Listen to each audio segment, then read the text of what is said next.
The people of the world today live their lives inside a control system that most people never even notice exists.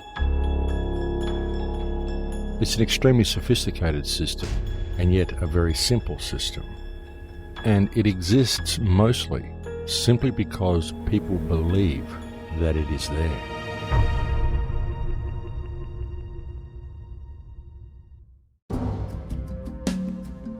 This unquestioning belief in the existence of authority is really a huge problem with the human psyche, and it is a very, very major part of the control system that is in place. But another part of it is the paper-based reality that people are enslaved to, what I call the paper-based matrix that people actually believe is real. Now, over the years, and most especially in recent times, there have been many people that have brought this information to you and have sought to explain this paper-based reality to you. There's many people that have brought you information regarding the birth certificate. Many people who have suggested that you question the validity and truth of statutes and legislation when they claim to be law. Where do these things come from? Where do legislation and statutes and acts come from? Because when we really know what law is, the true definition of law, the true law of mankind, the true law of creation, the true law of reality, it's basically just the difference between good and bad. There's only actually one law, and that is do no harm. All the rest of it is legislation. It's simply statutes and acts and rules that people make up. They have these ideas, they write them down on little pieces of paper, and they hit it with a rubber stamp, and then they say, you've got to do that because you put me in a position where I am the one in charge of looking after the infrastructure of this society, and so now you have to do exactly what I say because I'm putting rules in place which are going to preserve and expand and make this infrastructure better for all the people. Well, that's the way it's supposed to be. Really, when you look at it, that's what we have. We employ a government to manage our infrastructure for us, and we expect them to improve and expand upon and make this infrastructure more beneficial for society. But what they do is they enact rules instead. And they use these rules to corral and control society into a more and more confined and boxed group. And then they steal the resources of the country and exploit the people of the country and sell all the wealth off to foreign interests. That's basically what's going on here. And governments and politicians are very good at convincing people that they need this sort of stuff going on. In fact, governments work very hard to convince people that they need government. The entire concept that we need authority figures to rule over us and to hold our hand for us and pick us up when we fall is completely and utterly erroneous. And it is an idea that has been subconsciously ingrained into people via the governments themselves, through the mechanism of the government-controlled education system.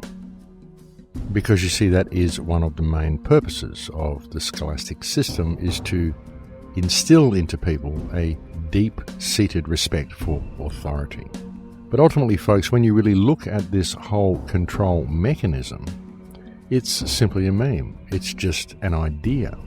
Because the entire mechanism only exists on paper, and the rules are only given substance through our belief that these rules are real and that they actually apply to us. What government actually is a group of elected trustees who are put in place and employed by the people in order to manage our infrastructure for us and to ensure that we have a functional and fair society.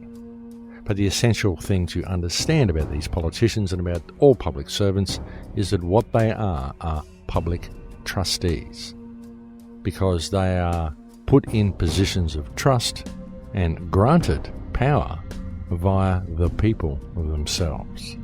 In fact, the only power that these people have comes from the people who employ them, and that is you. And if any public trustees, any government officials, any politicians, any public servants at all are enacting legislation or putting rules into place which are causing any type of hardship at all for anybody within their society, then these people are in breach of trust and are abusing the power that we have given them. And so that's where the remedy lies, folks. That's where the remedy to all of this situation lies. It lies in the hearts of the people themselves, if they choose to stand up and be counted. And of course, we live in a society where if you even suggest this to someone, they take it as an affront against their ego. They think that you're calling them stupid, and they usually want to have a fight with you or something like that. This is all programs, folks. This is the way people are programmed to deal with this information. This is the way people are programmed to react if you even attempt to point out to them that they may be being medicated by their government. Very clever system, folks. And it's this type of attitude that people have which causes other people to police themselves in what they say.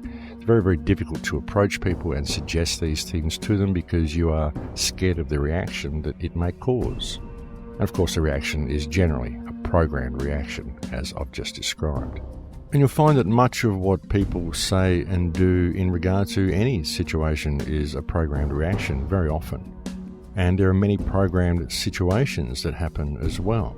And so you can see the paper-based matrix, the legal system, the legal fiction that these public trustees create to enslave the people is truly one of the most clever and effective mechanisms that is used. But the only reason it really is as effective as it is because people don't understand what they are. We are here to govern ourselves, we're here to know ourselves, we're here to do good in all that we do and to be the best that we can with the creative potential that we are given. That is really what the real purpose of mankind is. But unfortunately, the result of living in concentrated pockets of civilization such as cities is a control system and a system of governance and a nanny state such as we see alive and well in the world today. So what we need to do is to find a mechanism by which we can re-educate people to the power of themselves, help people become aware of themselves, help people express their own creative potential. And so what we have to do that is, of course, we need to rein this system in, rein our public trustees in, and remold this system into one that actually benefits humankind and nurtures humankind's creative potential with a view to leading humankind back to a position where we simply don't need governance at all. I mean, that would be the ultimate achievement, really, to get humankind back to that point. But as I said, we certainly have a lot of work and a long way to go before we will be at that point. One of the best things that you can do is to understand the system of control that has now been imposed over your life. Understand what it is, understand what you are, and begin to take steps to extricate yourself from the system. And really, the best way to extricate yourself from the system is exactly that, to know who you are, to know who and what you are. You should never attack the system, because the system is fiction, it's a cloud. If you attack it, you give it value, you give it substance, because you're attacking it.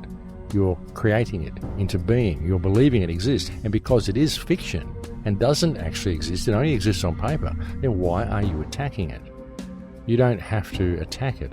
All you have to do is know who and what you are, and you'll find that the blows it attempts to rain on you simply don't work. It's just like a wave beating against a rock. It doesn't do anything. And this is if you are able to stand in the power of your flesh. Because ultimately, flesh is who and what you are. So you need to help people around you gain this knowledge as well, because once the whole community remembers who and what they are and remembers how to stand in the power of their flesh, then it's game, set and match for this whole corporate system. Because at that point, the corporate fiction will cease to exist, because it only exists now in people's minds. But once people can change what they believe is possible and what they believe is real, and adjust their mindset and change their perspective, then the corporate fiction simply fades away like the cloud that it is.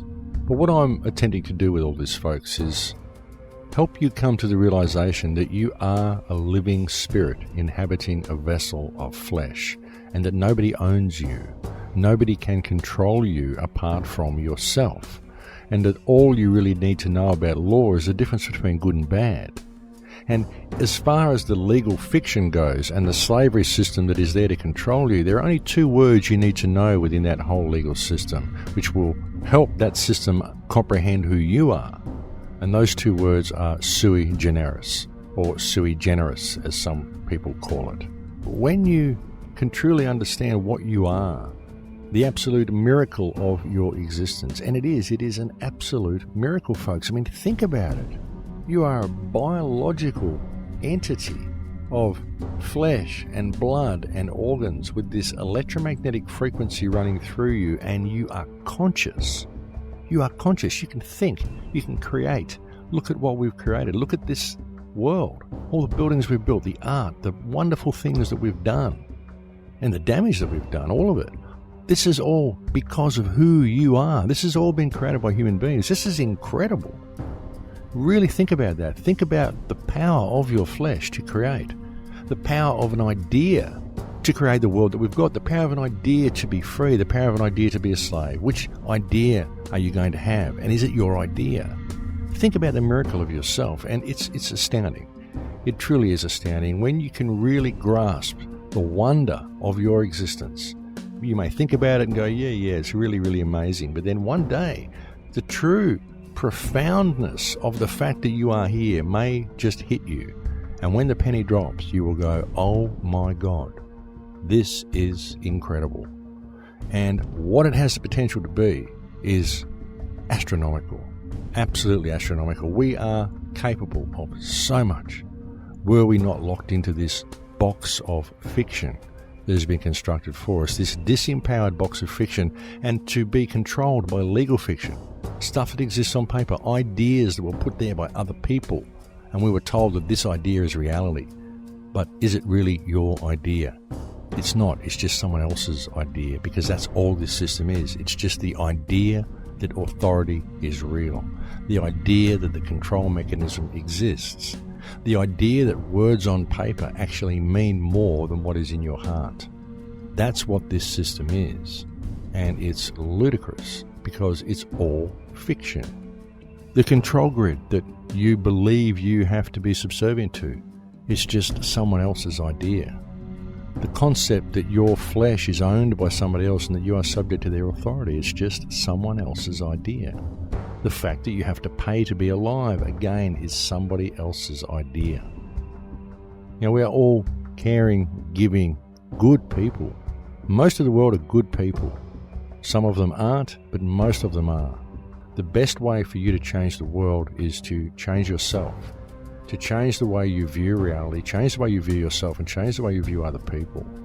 You need to understand the power that you have, and you need to lead by example in all that you do. Be a shining light in your community and encourage others to do the same. That really is our only way out of this situation. And now's the time that we can do it. Now is a time better than any other time in history. All we have to do is pay attention and step up to the challenge.